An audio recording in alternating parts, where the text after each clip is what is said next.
Тысячи россиян устроили танцы на балконах под песню «Плачу на техно». Флешмоб запустил сценарист и шоумен Александр Гудков со словами «Вдруг ваша лоджия пустеет? Заполните ее собой».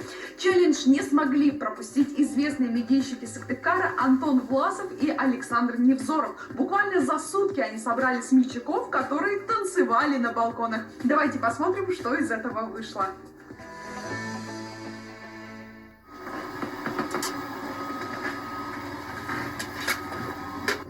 Для вас, а я слез уже не держу. Плачу на техно, я плачу на техно.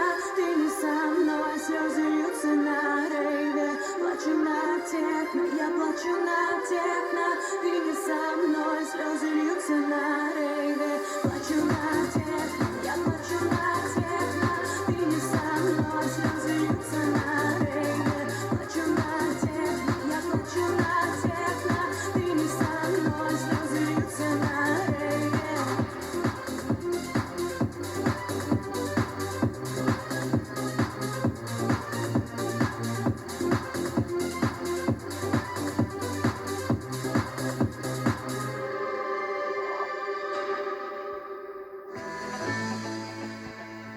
Друзья, на этом у нас все. Оставайтесь дома и берегите здоровье ваших близких. Проведите этот день с пользой. С вами была студия 11. Пока-пока.